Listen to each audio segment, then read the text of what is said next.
किसी भी random question पे एलिमिनेशन मेथड लगाना मतलब नेगेटिव मार्किंग बढ़ाना।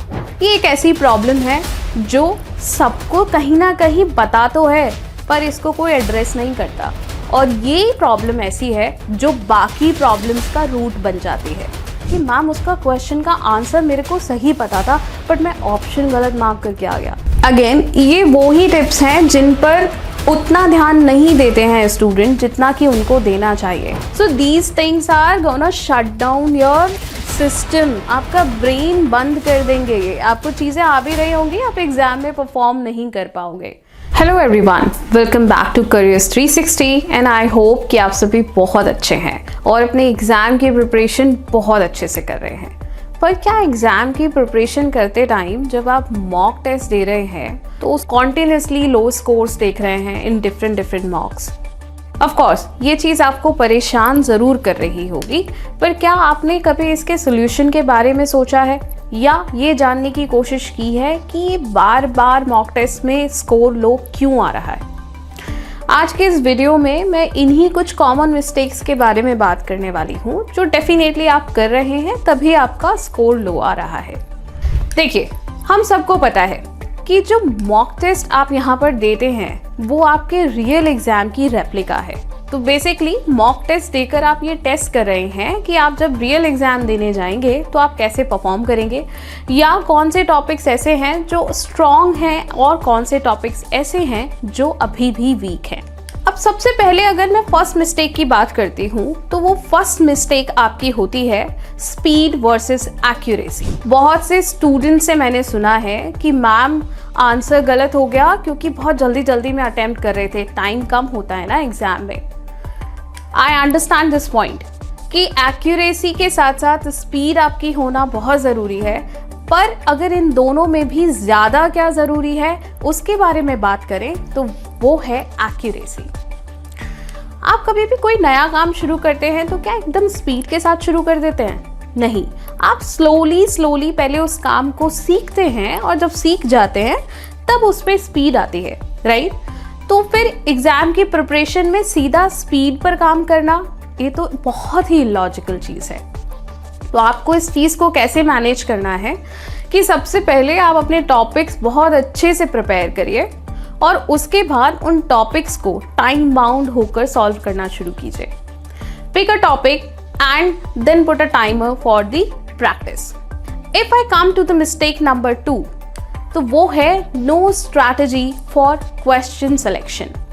स्टूडेंट्स को मैंने बहुत बार देखा है कि जब भी मैंने उनसे बात की कि आप किस तरीके से सेक्शन में क्वेश्चंस अटेम्प्ट करते हो तो वो मोस्टली यही कहते हैं कि मैम हम तो जैसे जैसे क्वेश्चन आते जाते हैं वैसे वैसे अटेम्प्ट करते जाते हैं। पर क्या आपको पता है कि हर एक क्वेश्चन का अपना अलग लेवल होता है, अलग टाइम वो आपका कंज्यूम कर जाएगा। कुछ टॉपिक्स इजी होंगे, कुछ टॉपिक्स डिफ़िकल्ट होंगे। Then how to choose them? अगर आप एक तरफ से क्वेश्चंस करने लग जाएंगे तो आपका टाइम बहुत वेस्ट होगा और वो आपका अटेम्प्ट के साथ साथ डेफिनेटली स्कोर भी लो कर देगा। तो सबसे पहले आपको ये समझना है कि किसी भी एक सेक्शन में इजी टॉपिक्स कौन से हैं। आपकी प्रैक्टिस आपको ये बता देगी कि कौन से टॉपिक्स आपको इजी लगते हैं या कौन से टॉपिक्स ऐसे हैं जिनको आप कम टाइम में सॉल्व कर पाते हैं। तो सबसे पहले वो क्वेश्चंस आपको पिक करने हैं और उनको सॉल्व करना है। इससे दो चीज़ें होंगी। एक तो जब इजी लेवल के क्वेश्चंस आपके होने लगेंगे तो आपको एक कॉन्फिडेंस बूस्ट मिलेगा और आपका टाइम भी सेफ होगा, क्योंकि अगर एकदम से आप ऐसा अनफैमिलियर टॉपिक का क्वेश्चन उठा लेंगे या डिफ़िकल्ट लेवल का क्वेश्चन उठा लेंगे तो डेफिनेटली उस क्वेश्चन में आपका टाइम वेस्ट बहुत होगा और जैसे जैसे टाइम कम होता जाएगा वैसे वैसे आपकी एंग्जाइटी बढ़ती जाएगी और आप परफॉर्म नहीं कर पाएंगे। Coming to the mistake number 3, ignoring weak areas. क्या आपने कभी भी नोटिस किया है कि आपका हर मॉक टेस्ट में बार बार एक ही गलती या कुछ ऐसे टॉपिक्स जो रिपीटेडली आप अटेम्प्ट नहीं कर पाते हो? तो ये गलती आप क्यों कर रहे हो? क्योंकि आप कभी भी एनालाइज नहीं करते कि एक मॉक टेस्ट में कौन से ऐसे टॉपिक्स थे जो या तो ज़्यादा टाइम टेकिंग थे या आप अटेम्प्ट ही नहीं कर पाए। तो इस गलती से आपको ऐसे ही बचना है कि आप जब भी एक मॉक टेस्ट देते हैं तो उसमें एनालाइज कीजिए कि कौन से टॉपिक्स ऐसे हैं जो या तो आप अटेम्प्ट नहीं कर पाए या फिर आपने बहुत ज़्यादा टाइम लिया या आपने आंसर गलत मार्क किया। तो जब एक मॉक टेस्ट आप दे लें तो सबसे पहले इन टॉपिक्स को प्रैक्टिस करें और आप देखेंगे कि ये प्रैक्टिस करते करते ये ही वीक टॉपिक्स आपके स्ट्रॉन्ग टॉपिक्स बन जाएंगे। Coming to the next mistake, ये एक ऐसी मिस्टेक है जो हर कोई कर रहा है और बहुत खुशी के साथ कर रहा है। बहुत सारे ऐसे मेंटर्स भी हैं जो ये एडवाइस करते हैं कि आप गेस वर्क पर काम करिए। गेस वर्क को दूसरे नाम से अगर हम सुनते हैं तो वो होता है एलिमिनेशन मेथड। पर एलिमिनेट आप करोगे कब? अगर किसी आप ऐसे टॉपिक के क्वेश्चन पर एलिमिनेशन मेथड लगा रहे हैं जो आपने कभी पढ़ा ही नहीं या आपने ठीक से प्रिपेयर ही नहीं किया, तो कैसे एलिमिनेट करेंगे? एलिमिनेशन मेथड वही काम करता है जिस टॉपिक की आपको नॉलेज होती है। कई बार होता है ऐसा कि आप थोड़े से डाउट में होते हो but you have a good knowledge of that question, then only you can apply the elimination method. किसी भी रैंडम क्वेश्चन पे एलिमिनेशन मेथड लगाना मतलब नेगेटिव मार्किंग बढ़ाना। Coming to the next mistake, not managing the stress during the mock or your real exam. ये एक ऐसी problem है जो सबको कहीं ना कहीं पता तो है पर इसको कोई एड्रेस नहीं करता, और ये प्रॉब्लम ऐसी है जो बाकी प्रॉब्लम्स का रूट बन जाती है। अगर आपको अपना स्ट्रेस ही मैनेज करना नहीं आ रहा तो सबसे पहले तो आपका फोकस जाएगा, और अगर आप फोकस नहीं करेंगे तो कई बार सही क्वेश्चन भी गलत मार्क करके आएंगे। तो इसको एक छोटा सा एग्जाम्पल लेकर मैं समझाती हूँ। बहुत सारे स्टूडेंट मेरे पास आते हैं जब भी उनका एग्ज़ाम कभी गड़बड़ हो जाता है या फिर दे कम टू अंडरस्टैंड कि हमारा स्कोर लो क्यों जा रहा है। तो उसमें एक प्रॉब्लम ये भी आती है कि मैम उसका क्वेश्चन का आंसर मेरे को सही पता था बट मैं ऑप्शन गलत मार्क करके आ गया। तो ऐसा क्यों होता है? क्यों? क्योंकि आपका एग्ज़ाम देने के टाइम पर या फिर जब अगर मॉक टेस्ट आप अटेम्प्ट कर रहे हैं उस टाइम पर फोकस नहीं होता। आपका वो जो स्ट्रेस लेवल है या एंग्जाइटीज़ हैं वो आपका फोकस हटाते हैं। इसी वजह से कई बार होता है कि ऑप्शन बी मार्क करना था बट आप सी मार्क करके आ गए हो, है ना। तो इसीलिए आप अपने मॉक टेस्ट देने से पहले सबसे पहले 5 to 10 मिनट अच्छे से ब्रीदिंग करिए, अपने आप को फोकस करिए, प्रिपेयर करिए खुद को कि इतने टाइम ड्यूरेशन के लिए आपको अपना स्ट्रेस लेवल बिल्कुल बैलेंस करके चलना है। क्वेश्चन आता है, नहीं आता तो स्किप करिए।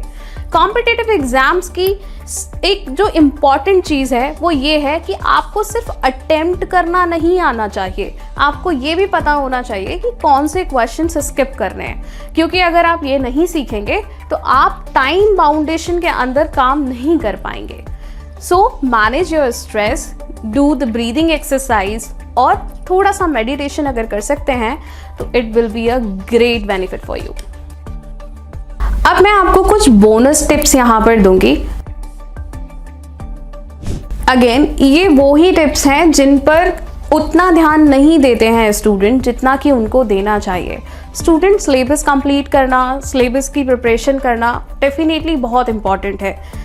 एग्ज़ाम में आखिर आपका सिलेबस ही पूछा जाता है, बट कोई भी काम करने से पहले अगर आप अपनी हेल्थ, अपनी लर्निंग स्किल्स इन पर काम नहीं करेंगे तो आपको अगर टॉपिक्स आते भी हैं ना तो आप परफॉर्म नहीं कर पाओगे, आप वहाँ आंसर कर ही नहीं पाओगे।